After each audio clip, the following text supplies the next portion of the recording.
मैं हूँ सिरोही में हूँ। आज सिरोही में आज लोगों से हम बात करेंगे कि वैक्सीन आ रही है तो किस प्रकार से लोगों का माहौल रहेगा। कल रात को वैक्सीन सिरोही में आ चुकी है, लोगों में कितना उत्साह है वो जानेंगे। हमारे साथ में कुछ महिला जुड़ी हैं। आप बताएं कि वैक्सीन सिरोही में आ चुकी है, कितना उत्साह है आप में? सभी में बहुत उत्साह है और हम सभी लगाएंगे। ऐसी मैं आशा करती हूँ कि कोई भी व्यक्ति जो है किसी के भी दिमाग से चल के एक ऐसा नहीं बोले कि नहीं हम नहीं लगाएंगे या फिर ये इससे हमको कुछ बीमारी हो जाएगी। हमारी सरकार ने किया है तो हमारे लिए कुछ बेहतर ही होगा, इसलिए हम सबको ये वैक्सीन लगानी ही चाहिए। और I hope by the grace of God we can all overcome from this disease as soon as possible. एक बात निकल के सामने आ रही है कि मेरे एक सवाल है कि वैक्सीन आने के बाद में क्या लोगों के दिमाग के अंदर से कोरोना का खौफ खत्म हो जाएगा? नहीं, कोरोना का खौफ खत्म होना एक अलग चीज़ हो जाती है। वैक्सीन कितनी सक्सेसफुल रहती है उस पर डिपेंड करता है कि खौफ खत्म होता है कि नहीं होता है। पर हाँ, वैक्सीन आई है तो लगवानी ज़रूर चाहिए। और खौफ तो जब तक आप खुद जागरूक नहीं होंगे और जब तक इस बीमारी को जड़ से ख़त्म नहीं किया जाएगा तब तक खौफ का ख़त्म होना मुझे नहीं लगता कि ख़त्म होगा। मुझे एक बात निकल के सामने आ रही है कि ये जो टीका जो है बताया जा रहा है कि इसका 300 से 500 रुपए चार्ज भी होगा। तो क्या लगता है आपको, इसका चार्ज लेना चाहिए या इसको फ्री करना चाहिए? टीके की चार्ज या कीमत को लेकर मैं ये कहना चाहूँगी कि हर व्यक्ति इसकी कीमत देने के लायक नहीं है। तो जो पेमेंट कर सकता है उससे पेमेंट लिया जाए, और जो लो कैटेगरी के लोग हैं जो इतना पैसा नहीं दे सकते हैं तो उनको इसको फ्री रखना चाहिए। मैंने देखा था लोगों के आम प्रकार से राय है कि वो वैक्सीन जो है वो फ्री होनी चाहिए बिल्कुल भी। हमारे साथ और जुड़े, आप ये बताएं कि कोरोना काल चला था, अभी वैक्सीन आ गया, लोगों में किस प्रकार का जो डर था क्या खत्म हो जाएगा, या फिर अभी वर्तमान में जो डर है जो है वो लगा रहेगा, या लोगों की लापरवाही इससे बढ़ेगी? और नहीं, लोगों को डर तो अभी है।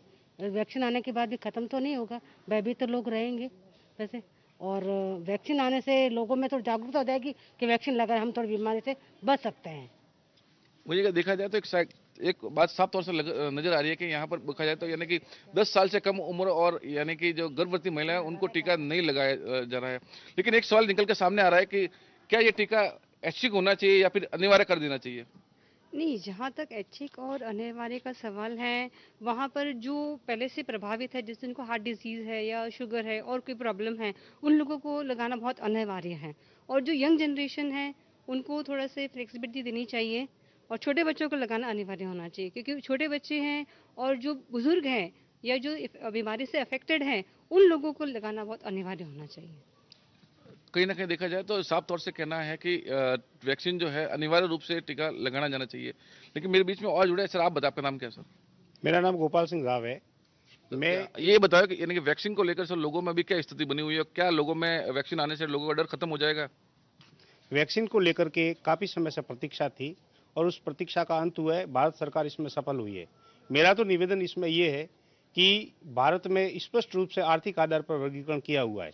स्टेट बीपीएल, बीपीएल और ज़रूरतमंद जो लोग हैं वो सबसे पहले नीडी है, तो उनको निःशुल्क लगने चाहिए। और जो आयकर दाता है उनको शुल्क लेकर के ये टीका लगाना चाहिए। तो कहीं ना कहीं देखा जाए तो कोरोना वैक्सीन को लेकर जैसे वैक्सीन आई है तो क्या लोगों में एक लापरवाही जो थी वो निकल के सामने आ रही थी, तो क्या वैक्सीन के डर अभी खत्म हो से वो लापरवाही जस की तस रहेगी या फिर क्या माहौल रहेगा लोगों में? कोरोना संक्रमण को लेकर लगभग 12 महीने का समय गुजर चुका है। अब धीरे धीरे लोग हैं वो जो पहले सतर्क और सजग थे उस प्रकार सजग और सतर्क नहीं रहे हैं, और 12 महीने के बाद लोगों के अंदर थोड़ी लापरवाही तो जरूर आई है।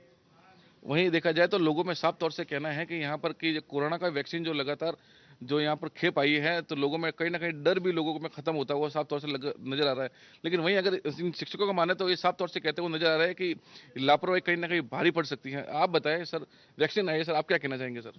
सबसे पहले तो मैं भारत सरकार और मोदी जी को धन्यवाद दूंगा और उन साइंटिस्ट को भी धन्यवाद दूंगा कि विश्व के अंदर सबसे पहले वैक्सीन का निर्माण किया, और वो पूर्णतः स्वदेशी है। और 200 रुपये कोई बहुत बड़ी रकम नहीं है, इस जीवन से ज़्यादा 200 रुपये नहीं है। तो मैं तो ये मानता हूँ कि ये वैक्सीन जरूर लगवाना चाहिए, और जो भी सोशल डिस्टेंसिंग है उनका पूर्णतः पालन वैक्सीन लगाने के बाद भी करना चाहिए। और भारत सरकार को बहुत बहुत धन्यवाद है।